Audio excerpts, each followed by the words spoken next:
So, hello. Hi. Thank you for doing this interview. And Of course. we can start with an introduction. My name is Suning. Hi. I'm originally from Liaoning, China. But I'm studying in Northeast New York. We are in Hamilton College. It's like a pretty rural area, and I plan to major in math and computer science. Yes. My name is Shey. I'm a junior here at Hamilton, so I'm in my third year of college. The Hamilton experience is very similar to home for me. I'm from New York. I'm only from about an hour away, so it's really similar to home life. So Hamilton really does feel like home for me. And I'm majoring in environmental studies. Wow. Okay. Maybe the first question is, how did we meet? Yes. That's a great question. I am part of the peer mentoring program on campus, and I was matched with Suning last year. Yes. So I was her mentor, and you were the mentee. Yeah. And now this year, you're moving on with the legacy, and you're a mentor this year. Yeah, so. I'm a mentor. Shey's a great resource, a great mentor for me for my freshman year, which really helped me adapt to this environment quicker. Yeah. So I really thank you for your efforts. Of course. And then, can you introduce a little bit about your hometown and what would you have fun? Yeah. I'm from a really small town in New York called Gloversville. It is kind of central New York, maybe a little bit more east part of New York. It's really rural. It's known for winter sports, all different types of sports. That's what people like to do for fun a lot of the time, because it's really like kind of in the heart of the Adirondacks, so people can do hiking, stuff like that. It's a pretty small town. Not a lot of people have heard of it. It's called Gloversville. Gloversville. Yeah. Okay. I'll post some pictures here. Yes. And then it's worth mentioning that your house is like 25 minutes away from the mountains. Yes. So there's a series of mountains called the Adirondacks area in upstate New York. So New York State doesn't only have New York City, but also other places upstate New York as well. And can you introduce your education system? Yeah.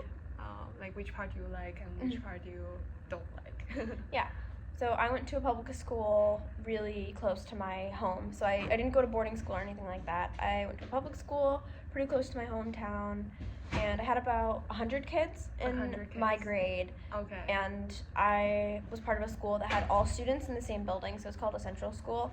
So in the whole building we had probably 1,400 to 1,500 students roughly. Okay. Including like pre-K and like kindergarten and stuff like that. Okay. So all the students were together. Starting from ages 4 or 5 or so, all the way up to 18 when you graduated. Oh, wow. So, yeah, I really enjoyed being a part of a school like that, because you really got to grow with the teachers and the administration, and it was just nice to all be in the same building together, because there were never like unfamiliar challenges or anything like that, because you're in the same building with the same teachers and all of that. So it was really comforting and good for students like that. So does it mean that you know everybody from a very young age? Yes, it is not uncommon for a lot of like the elementary schoolers to know middle schoolers and middle schoolers to know elementary schoolers. And it was really common to do like mentoring programs or like literacy programs with like high schoolers pushing into elementary school classrooms, because the school was so like unified and everyone was together to communicate and stuff. That's really cool. In China, we only do like primary school, middle school, and high school. Yeah. And these students are by no means together. Yeah. So I think growing up together will be a very unique and amazing experience. Can you tell us a little bit about what your day-to-day like and what your daily routine like in high school? Yeah. So it started pretty early, around 6 a.m. maybe every day. Get up, get ready to go to school. Sometimes pack your lunch, depending on what they're serving at school. Get to school by probably 7:45, 8 o'clock in the morning. Classes start, a mix of different subjects with some more fun classes like art classes or music classes. Really fun. Yeah. You tend to get a lunch period, depending how full you pack your schedule. kind of finish up your day by 2:30ish for the academic portion of your day. Yeah. And then after school, you can do clubs or activities or sports like music activities, art club, Spanish club, student government, all different types of stuff like that until maybe 3:15 or 4 o'clock, and then head home, have dinner, do homework, all types of stuff like that. Like, what were you involving with during high school? What did you do after 2:30? Yeah. I did a lot of tutoring of a young student. I did all the band activities. So I did jazz band, like wind symphony. I did like pep band is what they call it for like when you play at football games. Oh, okay. Yeah, we were like out there playing like the school song and stuff like that. Oh, that's so Yeah, cool. it was fun. Yeah, I did a feminist club. I did Spanish club. I did all sorts of stuff like that. Yeah. How well was your Spanish before coming to Hamilton? I would say for like the education I received at my school, it was pretty good. Like it was pretty good compared to like other students. I wouldn't say it was great. I started out here in maybe like the second or third semester Spanish class, so it wasn't like super great. But I took 5 Spanish classes That's a at lot. school. Yeah. Yeah. So I definitely had some background in it. Yeah. I think for me, the second language can be Japanese, and then for a lot of high school students in China, they're more interested in Korean or Japanese and of Spanish. But I would say maybe in the U.S. like Spanish classes are more popular. Yeah. Very much popular. Yeah. Spanish is definitely like the dominant language that students learn here in schools if they're learning a second language. Yeah. Can you share a little bit of your standardized test scores or Yes. your background coming to Yeah. apply So college?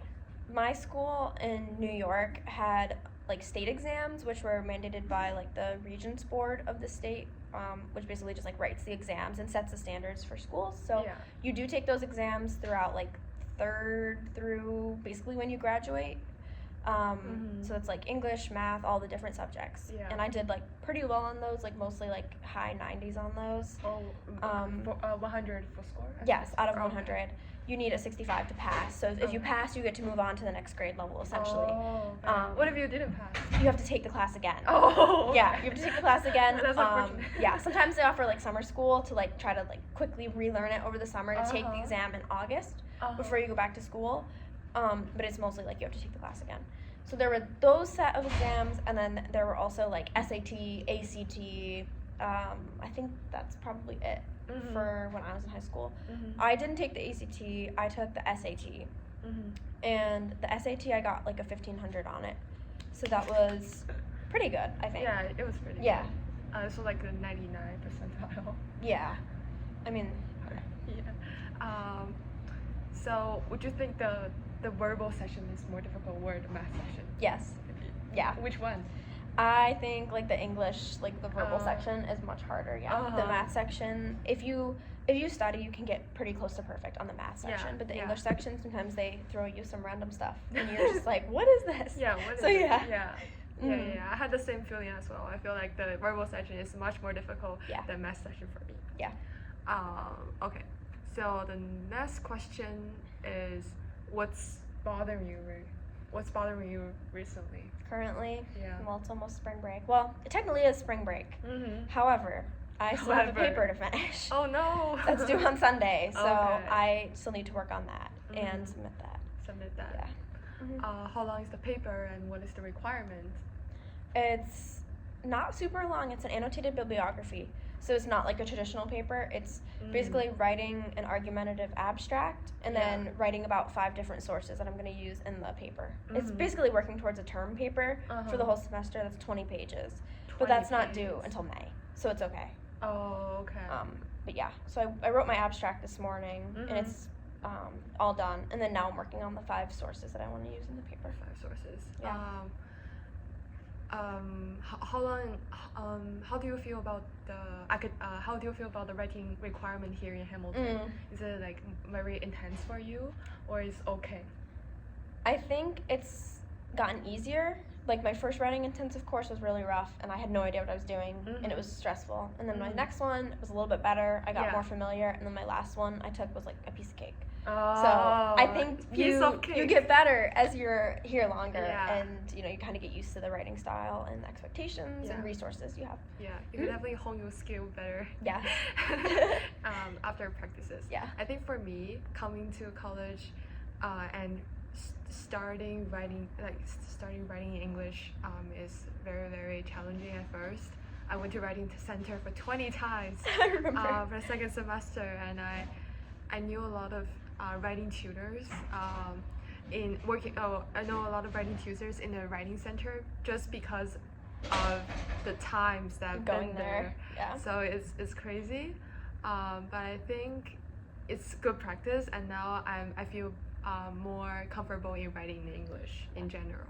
I would say your English has improved so much since you've been here. Like, dramatically. The first conversation I had with you to now is insane. It's insane. It's insane. Thank you. You're welcome. Thank you. So the best way to learn English is just try. Practice. Don't be afraid. Yes. Same for Spanish or any language you're learning. Yeah. French, Italian, whatever you're learning. Yeah. Practice. Yeah. More practice, and don't be afraid of making mistakes when speaking. Just speak more, and you will be more confident. Yes. Okay. So what are the things that you are mostly concerned about in the U.S.? I want to ask this question because there's been some turbulence. Yeah. And I'm just wondering your thoughts. Yeah.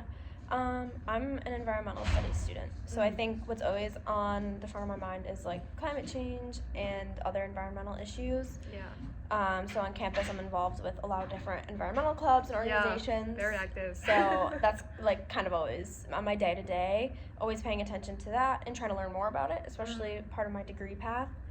But yeah, I'm always worried about like education systems and like where different funding is going, and stuff like that. So what kind of problems, like a specific problem that you feel worried about? So on campus, I run the food salvage program. So we donate all of our excess food from the different dining halls on campus. Couldn't think of the word. Yeah, we have two dining halls. Two dining halls. By the way, yeah. And it goes into the local community. So I'm always thinking about food insecurity, feeding the community, donating what we can, and all of that. That's definitely something I think about. Yeah. Every single day, just trying to fight that. And donate as much food as possible. Yeah. Don't waste food. But don't if waste you waste food, we're gonna donate. Yes. Donate this food to local communities. Okay. What is your favorite holiday? American holiday. I think most people would say their answer is Christmas. Same for me. It's just like a very happy time. It's huge. Yeah. I'm so lucky with like my family and like celebrating and everything. I think my second favorite would be Thanksgiving.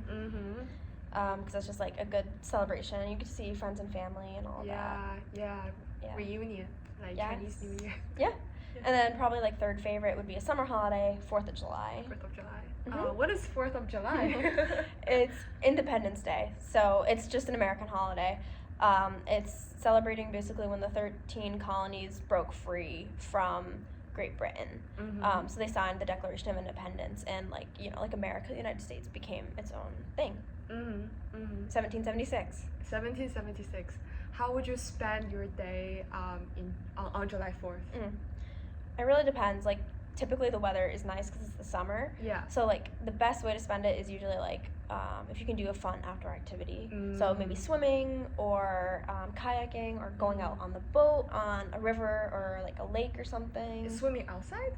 Okay. Swimming like in a lake or in a pool or something. And then grilling out in the evening maybe and doing fireworks. Oh, grilling! Wow. Yeah, grilling burgers or something like that. Or very outdoorsy.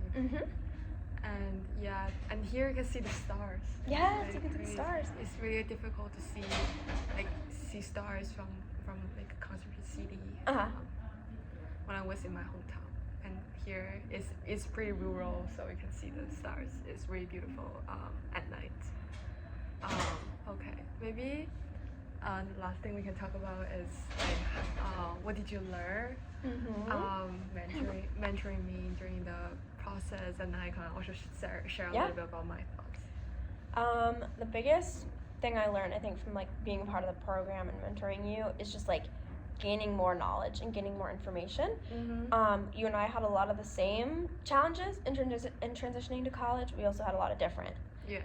experiences. So like gaining the knowledge to like help you with the things that are similar, Yeah. but also learning from you and teaching me to be more like kind of well-rounded and informed as a Hamilton student. Yeah.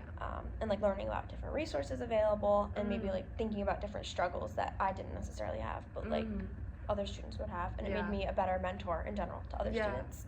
Become more empathetic to Yes. other students. Mm-hmm. I think it's a reciprocal process. I learned a lot from you as well, about college transitioning. About I think I learned a lot about how to manage time specifically. Like you have a really clear schedule, and I remember you pull up the Excel form and show me what homework you need to finish during this week and the next week. Yep. And it's just really clearly structured, and I really like appreciate how like you helped me out and everything. And also, what else? And I asked you before, like, what is the pressing question that American students want to ask Chinese students? And which is, why are there so many Chinese international students in the U.S.? Why do they want to come here? Why does everyone want to come to the U.S. to study? So there are multiple reasons. I think one of them is to escape Gaokao. It's kind of awkward, but Gaokao is very hard, very challenging.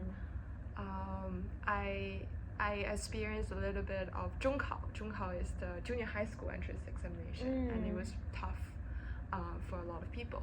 So I was interested in learning English from a young age. So I thought probably I should just study abroad and explore more. And for many other students, I think it's just a great opportunity to explore the country, like explore America, explore any other countries outside of their own country. When you see your country from another perspective, you can see your country in a more impartial way, in a more comprehensive perspective. So I think it's great. And how well do you understand China before coming to Hamilton? Not very well. I still don't think I have a great grasp on like world politics and like foreign policy and stuff like that very much. But I've learned like a decent amount from you, I think, in talking to other students. If you give me like one keyword, what is it related to China? I think I know a lot about like the education system, so I would say like probably like cutthroat. Yeah. Is that a good word? Yeah, that's a really good word. Very intense. Yeah. Very intense. Yeah. I would say there is a misconception about U.S. education. Like when people think U.S. students are happier, they have the happy education by translation from Chinese. But based on your experience, how do you feel about the term? No, I wouldn't say it's necessarily like a happy experience. I mean, it's very standardized what courses you have to take to graduate, and your school gets in trouble by the state education department if you don't take certain courses in like chemistry or whatever. So it's not very like free, if that makes sense. Like everyone's taking the same classes. There's really like a lot of standardization. So no, I would not say it's very like happy or like open or freedom. Yeah. There's no like absolute freedom in any education, probably. No. And when you mentioned you can get out of school, not get out of school, but just you can stop studying at 2:30. Yeah. But you also need to do extracurricular activities because American education system, especially for college, they look for your personalities and they look for your extracurriculars instead of just simply focusing on your academic scores, like Gaokao. So if that makes sense. Yeah. And how many hours do you spend per day after school to do academic work? Currently or in high school? Both. Both? Yeah. I'd say in high school maybe like 2 hours a night, maybe? Yeah, 2 hours. After 2:30. So, yeah, I would say like 2 hours. 2 hours. And then at college, outside of class per day, maybe like 3 hours a day. 3 hours a day, yeah, it's definitely more, yeah. Yeah, but I mean, you're in class for less time. But I also do a lot of work on the weekends at college. Yeah. So to spread that out a little bit more, probably like closer to like 4 hours per day. 4 to 5, yeah. Yeah, and it's really common for students here to do campus job, and you have lots of responsibilities. Yeah. Yeah, work as a like a grader for psychology class, and also work for Harvest, and also peer mentoring. So yeah, multitasking. Yes. Yeah. Okay. Anything else you want to share? Oh, I did have a question for you. Let me see if I can remember it. Okay. Oh no.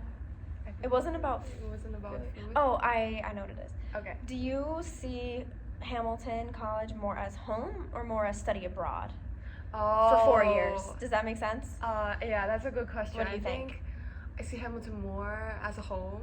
Really? Okay. During semesters. During semesters. But in summer, it's a different scenario because the school will actually kick you out if you don't have a job on campus. Yes. So it's been like a little bit challenging for me to find like actual housing in the U.S. because I don't have families and we're relatives here. But the school really creates like great community, and I make a lot of great friends and for you. So I wouldn't say the transition is very, very smooth, but it's definitely smoother with their company. Yeah. And also because this is a 4-year residential campus, so we got a chance to stay together. Like we are in the residential building now, and everyone's living together. And we also have residential advisors that hold like some bonding events, like cooking night for everyone to meet. So I think I feel more like a community here. So I also, I feel like it's more like home, like home outside of home, like a second home for me, basically. Nice. Yeah, I was just wondering if it felt more like a study abroad experience. Never thought about that because for studying abroad, I think in China specifically, if you're a foreigner and you study abroad, you study in China, you are gonna enter a specific program and you're gonna study with other foreign students. But in the US, it's quite different. I feel like I'm just a normal student going to classes, and I spend time with people from the US, from different part of the US, also from other countries. So I think I don't feel different. If people don't ask me that I'm from China, I wouldn't just say, oh hi, I'm from China. It's like really weird. Yeah. So I think so I feel more like a Hamilton student instead of a foreign student studying abroad in Hamilton. Yeah. Yeah. Does that make sense? It does. Yeah. Okay. Thank you so much for the interview. Yeah. And this is the first interview, and if you have any questions, you can comment, and me and Shey will try our best to answer. Yeah. Okay. Thank you. Thank you so much.